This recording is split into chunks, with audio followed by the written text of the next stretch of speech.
बिस्मिल्लाहिर्रहमानिर्रहीम। अस्सलाम वालेकुम नाज़रीन, आप यूट्यूब चैनल देख रहे हैं। मैं इमरान खान हूँ। इस वक्त की जो लेटेस्ट सूरत हाल है वो मैं आपको बता देता हूँ कि इस्लामाबाद को टच कर लिया है हर तरफ से आने वाले काफ़िलों ने। खैबर पख्तूनख्वा की जानिब से जो काफ़िले पहुँचे हैं, यानी जो M1 के ऊपर से जो काफ़िले पहुँचे हैं, वो कहाँ कहाँ से हैं मैं आपको बता देता हूँ। बड़ी तादाद में काफ़िले पहले इकट्ठे हुए DI खान में। DI खान में काफ़िले पहुँचे थे, कुछ जो हैं वो बलूचिस्तान से। 3 बड़े काफ़िले थे जो बलूचिस्तान से आए थे। सरदार अयाज खान खेतरान का काफ़िला था, वो पूरा ही बलूचिस्तान क्रॉस करके आ रहे हैं क्योंकि वो खेतरान का इलाका वो बिल्कुल अलग साइड पे है। तो वहाँ से वो लोग पहुँचे और उनके लिए एक बड़ा लंबा और कठिन सफ़र था, लेकिन वो पहुँचे। सलार खान पहुँचे, बलूचिस्तान की जो क़यादत है वो लोग पहुँचे, ये DI खान में आ गए। इसके बाद जो खैबर पख्तूनख्वा के साउथ के एरियाज़ हैं, सदरन एरियाज़ हैं, वहाँ से 3 काफ़िले, शेर अफजल मरवत के भाई का काफ़िला था, फिर उमर अमीन गंडापुर का काफ़िला अपना था, इसके अलावा जो है वो एक बड़ा काफ़िला शाहिद कटक का था। ये काफ़िले सारे DI खान में इकट्ठे हुए, फिर ये आगे बढ़े। जब ये सी पैक पे आए तो वहाँ पुलिस ने इनके सामने रुकावटें रखी थी, तो इनका पहला इनकाउंटर वहाँ पे हुआ, पुलिस के साथ सामना हुआ और वहाँ पे बड़ी ज़बरदस्त झड़पें पुलिस के साथ चल रही थी। इतने में मियाँ वाली के लोग जो हैं वो उकब से कामयाब हो गए और उन्होंने रुकावटें तोड़ के सी पैक के ऊपर रास्ता बना लिया। जब मियाँ वाली के लोग पीछे से आए तो सामने से जो है वो कुछ लोग इस तरफ को गए और पुलिस बीच में सैंडविच बन गई और फिर काफिलों के लिए रास्ते खुल गए। ये लोग रात को टाइमली निकल पड़े थे और इन्हें मौका मिल गया सी पैक के ऊपर पुलिस को खुदेड़ने का। तो जब पुलिस भाग गई तो ये लोग मोटरवे पे पहुंच गए जो पेशावर से इस्लामाबाद की जानिब जाती है। अब इनके सामने रुकावटें बहुत कम थी, जो रुकावट आई है ये उसको उखाड़ते गए, उसको हटाते गए। और ये इतना बड़ा काफिला था कि एक आम शहरी ने एक वीडियो बना के शेयर की, वहाँ बैठा हुआ था, उसने 10 मिनट तक उसने रिकॉर्डिंग की है। तो 10 मिनट बस गाड़ियां भागती ही जा रही हैं और अच्छी खासी रफ्तार में गाड़ियां जा रही थी और वो उसके बाद भी वीडियो बना सकता था, काफिला खत्म नहीं हुआ था। तो 10 मिनट तक अगर गाड़ियां भागती जा रही हैं और इतनी ज्यादा गाड़ियां जा रही हैं सारे, और रोड के दोनों तरफ, आने वाली साइड पे भी और जाने वाली साइड पे भी, तमाम रास्ते इस्लामाबाद की तरफ जा रहे थे। तो ये लोग जाकर उतरे हैं, इस्लामाबाद से ज्यादा दूर नहीं है वो इलाका, ये अटक का एक एरिया है, वहां से ये उतरे नीचे और वहां से उतर के फिर इन्होंने रास्ता लिया इस्लामाबाद टोल प्लाजा का। ये इस्लामाबाद टोल प्लाजा से 15 किलोमीटर पहले जाकर रुक गए थे और इंतजार कर रहे थे अली अमीन गंडापुर का। इन्हें यह तवक्को भी थी कि अली अमीन गंडापुर पीछे से हमें कॉल भी कर सकते हैं कि उल्टे आओ वापस, कटी पहाड़ी के इलाके में जो रुकावटें उनको पीछे से मिलकर हमारे साथ मदद करो, लेकिन इन्हें यह कॉल नहीं आई। ये पूरा काफिला वहीं पर मौजूद रहा और जो अटक के शहरी हैं वो भी निकले और निकल के वो भी इस्लामाबाद टोल प्लाजा की तरफ आकर वो भी जमा हो गए। तो ये बहुत बड़ी तादाद में लोग हैं। खावर बुखारी साहब हैं अटक के, और बहुत सारे लोग हैं अटक के, कुछ MPs हैं जो अटक से इलेक्शन जीते हैं, वो लोग भी हैं। तो ये सारे लोग आए और ये भी आके मोटर पे इकट्ठे हो गए। अब ये मियाँ वाली और अटक के लोग हैं, इनके अलावा बलूचिस्तान के और जो साउथ एरियाज़ हैं खैबर पख्तूनख्वा के, ये उनके लोग हैं। बन्नू से आए हुए लोग हैं, जनाब ये करक से आए हुए लोग हैं, ये वज़ीरिस्तान से आए हुए लोग हैं, ये DI खान से आए हुए लोग हैं। तो ये सारे लोग वहाँ इकट्ठे हो गए। अब ये हो गया काफिले का एक हिस्सा। यहां क्लेम किया जा रहा है कि 1 लाख के करीब लोग इसके साथ शायद मौजूद हैं, इतनी बड़ी तादाद में। अच्छा, जो दूसरा काफिला है जो बहुत बड़ा है वो अली अमीन गंडापुर का है और उसके अंदर भी 3 काफिले शामिल हो चुके हैं। एक उसके अंदर जो है वो मालाकंड डिवीजन शामिल हो गया, दूसरा उसके अंदर जो हजारा डिवीजन है वहां से जो लोग आए वो काफी लड़ते हुए आए, उन्होंने 3 रुकावटें दूर की, पंजाब में से गुजर के वो अली अमीन गंडापुर के पास आकर मिले। फिर इसी तरह जो मालाकंड के लोग हैं या चित्राल के लोग हैं या गिलगित बल्तिस्तान के लोग हैं वो भी इन्हीं रस्तों से होते हुए अली अमीन गंडापुर के काफिले से मिले। फिर गंडापुर का अपना एक काफिला है, पेशावर और सराउंडिंग के इधर जितने शहर हैं, आप कोहाट को ले लें, बाकी जगहों को ले लें, चारसदा को ले लें, ये सारे उनके साथ इकट्ठे हुए और इन्होंने आकर मोटरवे पे ट्रेवल करना शुरू किया। आगे इनको स्वाबी और मर्दान से जो वहां के कारकुन है उन्होंने ज्वाइन किया, ये सबसे आखिर में ये शामिल हुए क्योंकि ये सबसे करीब थे। और अब इनके सामने कटी पहाड़ी थी। कटी पहाड़ी वो एरिया है जहां पे 20,000 के करीब एहलकार मौजूद थे और ये प्रोफेशनली ट्रेंड है।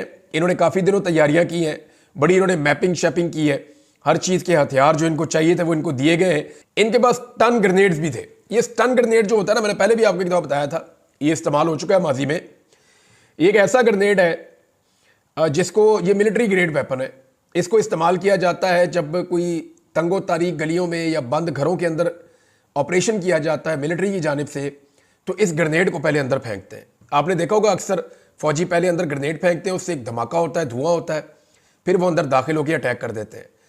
इस ग्रेनेड की खूबी ये है कि जहां पे ये फेंका जाता है ना, तो चंद सेकंड के लिए लोग हवास बाख्ता हो जाते हैं। यानी अगर उनके पास वेपन भी है तो वो फायर नहीं कर सकते। ये इंसान के आसान खता कर देता है। इतना ज़बरदस्त इसका धमाका और इसकी शिद्दत होती है, इसका थ्रस्ट इतना ज़्यादा है कि ये बंदा मारता तो नहीं है लेकिन आदमियों को बेबस कर देता है। तो इसको इस्तेमाल किया गया है।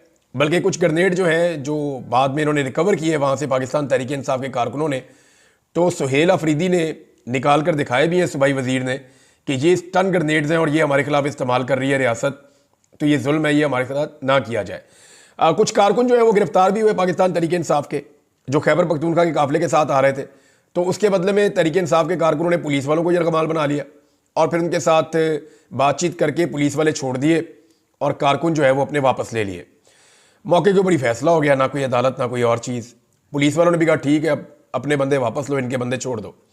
पुलिस वाले कई जगहों पे पाकिस्तान तहरीक इंसाफ के कारकुनों के हत्थे चढ़े, लेकिन उन्होंने विजुअल्स बनाए तहरीक इंसाफ के कारकुनों ने, उनको सोशल मीडिया पे डाला भी कि हम इन्हें पानी पिला रहे हैं, हम इनका ख्याल कर रहे हैं। दूसरी तरफ कोई कारकुन अगर पुलिस के हत्थे चढ़ जाता है तो वो बहुत डंडे मारते हैं। ये हमने विजुअल देखा है कि अकेला कारकुन या 2 कारकुन या 4 कारकुन जहाँ पे पुलिस वालों के नरगे में आए, पुलिस वालों ने उनको बहुत मारा। लेकिन दूसरी जानिब आप ये देखेंगे जब अकेला पुलिस वाला या 2 4 5 पुलिस वाले कारकुनों के कब्जे में आ जाते हैं तो वो पानी भी पिलाते हैं, उनका ख्याल भी रखते हैं। हालांकि ये मैंने एक नई चीज़ देखी कि पुलिस वाले खुद इमरान खान जिंदाबाद के नारे लगा रहे थे और वो ये कह रहे थे कि अल्लाह दी कसमें इमरान खान जिंदाबाद। तो पाकिस्तान तहरीक इंसाफ के कारकुनों ने वीडियो बना के पुलिस वालों को छोड़ा कि जी आप जाएं, हमने आपको कुछ नहीं कहना, और आप बताएं आपके साथ किसी ने टॉर्चर किया, किसी ने जुल्म और ज्यादती की, किसी ने आपको कुछ नहीं कहा। तो ये इमरान खान साहब की तरबियत है। हाँ, ये जरूर है कि जब सामने से पुलिस मार रही होती है तो यहां से कारकुन भी पत्थर फेंक रहे होते हैं, ये भी उनके साथ लड़ते हैं। लेकिन अगर पकड़ लेते हैं तो दोनों का रवैया बिल्कुल मुख्तलिफ है। अगर पुलिस पकड़ लेती है कारकुन को तो बहुत मारती है, कारकुन पकड़ लेते हैं पुलिस को तो वो कुछ भी नहीं कहते, बल्कि वो बाहिफाजत छोड़ कर आते हैं, तरीका भी बताते हैं कि यहां से चले जाओ। कटी पहाड़ी में कोई 20,000 के करीब एहलकार थे, ट्रेंड एहलकार थे, उनके पास बेशुमार शेल थे, उन्होंने हज़ारों शेल फायर किए हैं। वहां से पत्थर भी फेंके गए गाड़ियों के ऊपर, स्टन ग्रेनेड्स भी मारे गए गाड़ियों के ऊपर, और गोली भी चली है, रबड़ की गोलियां बहुत ज़्यादा चली हैं। लेकिन इसके बावजूद जो पाकिस्तान तहरीक इंसाफ के काफिले में मुराद सईद की पूरी टीम है, जो इस वक्त खैबर पख्तूनख्वा की काबीना का हिस्सा भी है, उन लोगों ने ये रुकावटें अबूर कर ली और वो पहाड़ों पे चढ़ गए। उन्होंने पुलिस से उनकी जगह छीन ली और ये 20,000 पुलिस एहलकार जो वहाँ पे मौजूद थे, ये वहाँ से भाग गए और इन्होंने देहातों में और इधर उधर मुख्तलिफ जगहों पे भागकर अपनी जान छुड़ाई। जबकि कारकुनों ने अब कटी पहाड़ी का सबसे मुश्किल मरहला अबूर कर दिया है। खैबर पख्तूनख्वा से जब भी कोई काफिला आता है ना, तो उसके सामने जो सबसे मुश्किल मरहला होता है, जिसको पार करना बिल्कुल मुमकिन नहीं होता। यानी अगर किसी भी पॉलिटिकल पार्टी को आप कहेंगे कि ये रुकावटें पार करो, तो वो कहेगी इनसेन है, ये हो नहीं सकता। तो पाकिस्तान तहरीक इंसाफ कोई जुनूनी पार्टी है, ये उसको क्रॉस कर लेते हैं हर दफ़ा। तो इस मरतबा पिछली मरतबा से ज़्यादा बंदोबस्त किया गया था, ज़्यादा कंटेनर थे, ज़्यादा खंदकें थी, ज़्यादा आंसू गैस थी, ज़्यादा रबड़ की गोलियां थी, एहलकार भी ज़्यादा थे। लेकिन इसके बावजूद पाकिस्तान तहरीक इंसाफ ने सुबह उठने के बाद जोर लगाना शुरू किया और चंद घंटों के अंदर इसको क्लियर कर दिया। तो कटी पहाड़ी क्रॉस कर रहा है बुशरा बीबी और अली अमीन गंडापुर का मेन काफिला, जिसके अंदर दीगर 3 काफिले भी शामिल है, और चौथा जो बड़ा काफिला है वो उनका इंतजार इस्लामाबाद के दरवाजे पे कर रहा है। अब ये सारे यहां इकट्ठे हो रहे हैं। दूसरी जानिब पंजाब से भी कुछ काफिले पहुंचना शुरू हो गए। उन्होंने हकला का जो पॉइंट है उसको क्लियर कर दिया। हकला जो है वो एक बड़ा मुश्किल पॉइंट था, उसको भी पंजाब से आने वालों ने क्लियर कर दिया है। तो ये सारे काफिले इस वक्त इकट्ठे हो जाएंगे मोटरवे के ऊपर। मोटरवे पे इकट्ठे होने वाले लोगों की जो गिनती है वो बहुत बड़ी है। यानी इतनी बड़ी तादाद में आज तक पाकिस्तान की तारीख में पाकिस्तानी इस्लामाबाद की तरफ नहीं आए। ये सबसे बड़ी तादाद में पहली मरतबा पाकिस्तानी इस्लामाबाद पहुंचे और हर तरह की रुकावट और फस्तायत को अबूर करके पहुंचे। अभी पंजाब के कुछ मामला हैं, देखिए, अगर अयाज खान खेतरान पूरा का पूरा बलूचिस्तान क्रॉस करके वो इस्लामाबाद पहुंच सकता है, तो जो पंजाब के शहरी हैं या वहां की जो लीडरशिप है वो क्यों नहीं इस्लामाबाद पहुंच पाई। अभी रावलपिंडी और इस्लामाबाद का इम्तिहान बाकी है, उन्होंने अपनी तवानाइयां बचा के रखी हुई हैं। अभी उनके अनाउंसमेंट आना शुरू हुए हैं कि मगरिब के वक्त वो अपनी कार्रवाई शुरू करेंगे। आखिरी रुकावट इस वक्त कौन सी है पाकिस्तान तहरीक इंसाफ के सामने, या जो बड़े काफिले आ रहे हैं उनके सामने? अब उनकी ताकत बहुत बढ़ गई है काफिलों की, और वो बहुत ज़बरदस्त शिद्दत के साथ आ रहे हैं। लेकिन आखिरी रुकावट जो है वो है 26 नंबर। 26 नंबर का जो एरिया है, यहां पे पुलिस पूरा बंदोबस्त करती है कि इसको कोई क्रॉस ना कर सके। लेकिन यहां प्रॉब्लम यह है कि अंदर की तरफ से बड़ा दबाव है रावलपिंडी और इस्लामाबाद के शहरियों का। जब वो इस्तकबाल करने के लिए आएंगे तो पुलिस के लिए वहां खड़ा होना मुमकिन नहीं रहेगा। तो ये कंटेनर, जैसे हमने पहले देखा, कंटेनर तिनकों की तरह लोग कभी उधर धकेल रहे हैं, कभी उधर धकेल रहे हैं। जो कंटेनर्स वेल्ड किए हुए थे उनको गाड़ियों के साथ खींच कर ले जाते हैं, कंटेनर्स को रस्से डाल के खींच लेते हैं। तो कारकुनों ने कसर कोई छोड़ी नहीं। अभी तो रस्ते में कोई कंटेनर दिखाई नहीं दे रहा। ये सारे लोग तमाम रुकावटें, तमाम खंदकें उबूर करके, यानी इस वक्त किया ये हुआ है कि आज़ाद कश्मीर का, गिलगित बल्तिस्तान का, इवन मरी का, इस्लामाबाद के साथ या पंजाब के साथ राब्ता मुनक़ता किया गया। हत्ता कि खैबर पख्तूनख्वा के साथ भी इनका राब्ता मुनक़ता कर दिया गया और ये इस हुकूमत ने डर के मारे किया है। लेकिन जहाँ जहाँ पे रास्ते बहाल हो रहे हैं, लोग निकल रहे हैं और पहुँच रहे हैं। अगर हुकूमत ने फौरी तौर पे मामलात को दुरुस्त ना किया तो जो बड़ी तादाद में लोग मज़ीद पीछे से आना चाह रहे हैं, वो कुमक जब पहुँचेगी तो हुकूमत के कंट्रोल से चीज़ें बाहर हो जाएंगी। लाखों लोग आगे बढ़ रहे हैं और इस्लामाबाद के काफ़ी करीब पहुँच चुके हैं। इस्लामाबाद पे एक बहुत बड़ा हुजूम दस्तक दे रहा है पाकिस्तानियों का। ये पूरे पाकिस्तान से आए हुए लोग हैं जो 25 करोड़ पाकिस्तानियों की नुमाइंदगी कर रहे हैं इस्लामाबाद के दरवाजे पर। अब 26 नंबर को जब ये क्रॉस करेंगे तो इनकी अगली मंजिल होगी डायरेक्टली डी चौक। डी चौक में क्या होगा? डी चौक में मुझे ऐसा लगता है कि इन लोगों के पहुंचने से पहले ही जितनी लड़ाई होनी है वो हो जानी है और इस्लामाबाद के शहरी निकल आएंगे। आमिर मुगल ने कहा है कि हम अपनी तवानाइयां ज़ाया नहीं कर रहे, लेकिन हम सबको कह रहे हैं कि तैयार हो जाएं, अपनी अपनी चीज़ें तैयार कर लें। इमरान खान साहब से एक मुलाकात भी हुई है। देखिए, इमरान खान साहब को जेल में एक पैगाम भिजवाया गया और वो पैगाम लेकर बैरिस्टर गौर गए। इमरान खान साहब ने उस पैगाम के ऊपर ओके नहीं किया। देखिए, इमरान खान साहब को इससे पहले ऑफर थी कि आपको बनी गाला शिफ्ट कर देते हैं, आप हाउस अरेस्ट हो जाएं, चीज़ें चंद दिनों में बेहतर हो जाएंगी, आप इसको कॉल ऑफ कर दें। आज फिर इमरान खान साहब को कहा गया कि आपकी कुछ और बातें भी मान लेते हैं, किसी एक बात के ऊपर आ जाए, आप इसको कॉल ऑफ कर दें। बल्कि यह भी कहा गया कि आपको खैबर पख्तूनख्वा भेज देते हैं, आप वहाँ चले जाएं, लेकिन इस वक्त इस एहतजाज को कॉल ऑफ कर दें। तो इमरान खान साहब ने कहा नहीं, पहले डी चौक पहुँचो फिर फैसला करते हैं। तो उन्होंने अपने कारकुनों को ये कहा कि आपने डी चौक पहुँचना है और इमरान खान साहब की अहलिया बुशरा बीबी अली अमीन के साथ मिलकर लीड कर रही है और वो तकारीर भी उन्होंने की है 2-3 दफ़ा। कारकुनों को उन्होंने पैगाम दिया कि हमने इमरान खान को लेकर वापस आना है, वो सिर्फ मेरा शौहर नहीं है, वो पाकिस्तान का बहुत बड़ा लीडर भी है और हमने उसको लेकर वापस आना है, आपने मेरा साथ देना है। मैं अकेली भी रह गई ना तो वहाँ खड़ी रहूँगी, मैं वहाँ से नहीं हिलूँगी, मैं आखिरी सांस तक वहाँ पर खड़ी होकर मुकाबला करूँगी, मैं अपने शौहर को लेकर आऊँगी। अब बुशरा बीबी तो डट के खड़ी हो गई है, कारकुन भी उनके साथ खड़े हो गए हैं। कारकुनों की हालत यह है कि वो किसी और के ऊपर ट्रस्ट ही नहीं कर रहे, किसी पे भरोसा ही नहीं कर रहे। वो सारे के सारे इस वक्त डी चौक में पहुंच रहे हैं। अच्छा, इस्लामाबाद में जो अनाउंसमेंट की गई है, एक तो इमरान खान साहब ने चिट्टा इनकार कर दिया किसी भी किस्म की डील के, किसी भी किस्म की बात से। इमरान खान साहब के आसाब वैसे बहुत मजबूत हैं, दाद देनी पड़ेगी। इतना प्रेशर डाल के इन हालात में बंदा अपनी बात मनवा लेता है, लेकिन इमरान खान साहब ने कहा नहीं, उधर पहुंचो फिर बात करते हैं। तो पाकिस्तान तहरीक इंसाफ पहुंच रही है। अब पंजाब की क़यादत को यह सोचना पड़ेगा उन्होंने कब निकलना है और कैसे निकलना है और कैसे पहुंचना है। 10-12 काफिले जो निकल पड़े थे, जो रास्ते में आ गए थे, वो लोग तो अपने पहुंचने का बंदोबस्त कर रहे हैं। मैंने आपको उन सबके नाम बताया पिछले वीलॉग में। लेकिन जो लोग रह गए हैं उनको निकलना पड़ेगा, उन्हें पहुंचना पड़ेगा। अभी चकवाल ने निकलना है, तलागंग ने निकलना है, कलर कहाल ने निकलना है, अभी तो चक्री ने निकलना है, जेलम ने निकलना है, मंडी भाउद्दीन ने निकलना है, गुजरात ने निकलना है। ये सारे एरियाज अभी बाकी हैं। इन्होंने निकलकर रावलपिंडी और इस्लामाबाद की तरफ आना है। बहुत बड़े काफिले जो हैं वो जीटी रोड से आएंगे, कुछ काफिले मोटरवे से आएंगे और मोटरवे के ऊपर इस वक्त पाकिस्तान तहरीक इंसाफ के लोग ना सिर्फ M1 पर जो पेशावर से आ रही है, बल्कि M2 पर जो लाहौर से आ रही है, उसके ऊपर भी काफिले मौजूद हैं और ये सारे इस्लामाबाद की जानिब बढ़ रहे हैं।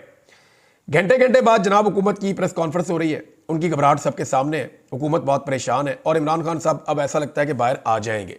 उसकी वजह मैं आपको बताता हूँ। कल है जी 26 तारीख। 26 तारीख को इमरान खान साहब के रिमांड की पेशी है, जो रावलपिंडी वाला मुकदमा है। इसमें ऐसा लगता है कि मजीद रिमांड नहीं दिया जाएगा, हो सकता है इमरान खान साहब को जुडिशल कर दिया जाए और अगर जुडिशल कर दिया गया तो अगले दिन इमरान खान साहब की बेल हो जाएगी 27 तारीख को। तो यही एक नया मुकदमा है जिसमें इमरान खान साहब को मज़ायका खेज मुकदमे में अंदर रखा गया है। दूसरा, जो इमरान खान साहब का लाहौर में 8 मुकदमात वाला मामला चल रहा है, वहां पे हुकूमत के पास अब कोई ऐसी वजह नहीं है कि इमरान खान साहब की जमानत ना होने दी जाए। बाकी सारे केसेस में उनकी जमानत हो गई है, तो इन 8 केसेस में भी हो जानी चाहिए।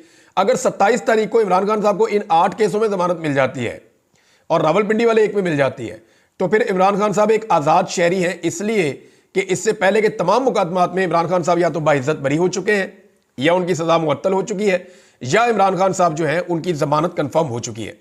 अब इस वक्त 27 तारीख की तरफ सब लोग देख रहे हैं। अगर 26 तारीख को अगर पहुंच जाते हैं सब लोग डी चौक में, तो 26 को जो अदालती कार्रवाइयां होंगी और जो 27 को होंगी, उनके नतीजे में बहुत मुमकिन है कि इमरान खान साहब रिहा हो और वो रिहाई के बाद फौरी तौर पर इस्लामाबाद आएँ और डी चौक में खड़े होकर वो अपने लोगों से तकरीर करें और उनसे खिताब करें, और खिताब करने के बाद वो अपने मुतालबात रखें और अगली तारीख देखकर फिलहाल वापस चले जाएं। ये एक सूरत हाल हो सकती है, विन विन सिचुएशन सबके लिए। लेकिन अगर इन लोगों के साथ जोर जबरदस्ती की गई तो खुदा न खास्ता कोई सानिया भी हो सकता है। और हुकूमत को इस बात का ख्याल रखना चाहिए कि दूसरे सूबों से पुलिस बुलाई हुई है, वो पुलिस वाले बेचारे बीमार हो रहे हैं, उनको रात को तंबुओं के अंदर सर्दी में सुला दिया, उनको ठंड भी लग रही है, ना उनको खाना पीना अच्छा मिल रहा है, ना उनका कोई ख्याल रख रहा है, उनको सिर्फ डंडे पकड़ाए हुए हैं आपने लोगों को मारने, वो बेचारे अपने घरों से इतनी दूर आए हुए हैं। तो मेरी एक गुजारिश उन पुलिस वालों से है कि आपने अपनी सिक्योरिटी का बहुत ख्याल रखना है। यहाँ पे ऐसे अनासर हैं जो फ़ायदा उठा सकते हैं इस सारी सिचुएशन का, लिहाजा किसी भी दहशतगर्दी से, किसी भी वाक़े से आपने अपने आप को बचाना है। किसी की सियासत या किसी की दहशतगर्दी की आपने भेंट नहीं चढ़ना। जहाँ पे आप सोएं या जहाँ पे आप आराम करें, वहाँ पे आपको अपनी सिक्योरिटी के लिए खुद बंदोबस्त करना है, अपने लोगों को खड़े करना है, एक एक बंदे को चेक करना है और फिर आपने उनको आने देना है। अदरवाइज़ ये यानी एक लैप्स हो जाएगा ना, तो सिक्योरिटी का लैप नहीं होना चाहिए। सिक्योरिटी वालों को चाहिए कि खुद अपना भी ख्याल रखें और अपने साथ जो साथी आए उनका भी ख्याल रखें, क्योंकि इस्लामाबाद इंतजामिया तो खुद गर्ज है, हुकूमत को तो आपसे कोई गर्ज नहीं है। वो तो ऐसा लगता है कि उन्होंने पुलिस वालों को बीमार होने के लिए बुलाया और बीमार होने के लिए छोड़ दिया है। इस्लामाबाद और रावलपिंडी की आवाम के लिए एक गुजारिश है, ये लोग लगभग जब पहुंचेंगे तो 2 दिन हो जाएंगे इनको चले हुए, और शदीद लड़ाई के बाद ये लोग पहुंचे हैं आपके पास और इन्होंने बड़ी तकालीफ बर्दाश्त की है, आंसू गैस की शेलिंग खाई है, डंडे खाए हैं, बड़ा जागते रहे हैं, बड़ी देर लड़ते रहे हैं। तो ये लोग बड़ी तकलीफ बर्दाश्त करके आ रहे हैं। तो जो अनाउंसमेंट की गई है वो ये है कि बिस्किट, केक, खाने पीने की अशिया, पानी, जूसेस और जो गर्म कपड़े हैं, कंबल हैं, ये जो मुजाहिरीन आ रहे हैं उनको फराम किए जाएँ और उनको वेलकम किया जाए, ताकि उन्हें लगे कि वो दारुल हुकूमत में आए हैं। दारुल हुकूमत में जो हुकूमत है वो तो पाकिस्तानियों को वेलकम नहीं कर रही, उन्होंने तो इसको एक किले में बना दिया था, कन्वर्ट कर दिया था, जिसके अंदर कोई दाखिल नहीं हो सकता। लेकिन दारुल हुकूमत के लोगों को चाहिए कि वो वेलकम करें। और ये जो DPO है उसको लोग सारा दिन ढूंढ रहे थे। अगर किसी सरकारी अफसर ने यूनिफॉर्म में बैठ के सियासी बयान देखना है ना या देना है, तो वो पहले इस बंदे की शक्ल देखे, गौर से देखे और फिर इबरत हासिल करें जो लोगों ने इसके साथ कर दी है। होना तो ये चाहिए जब हुकूमत तब्दील हो तो इस DPO को एक दिन अटक के पुल पे खड़ा किया जाए और जो भी खैबर पख्तूनख्वा से आई है उसको वेलकम करे। और ये कोई बुरी बात नहीं है।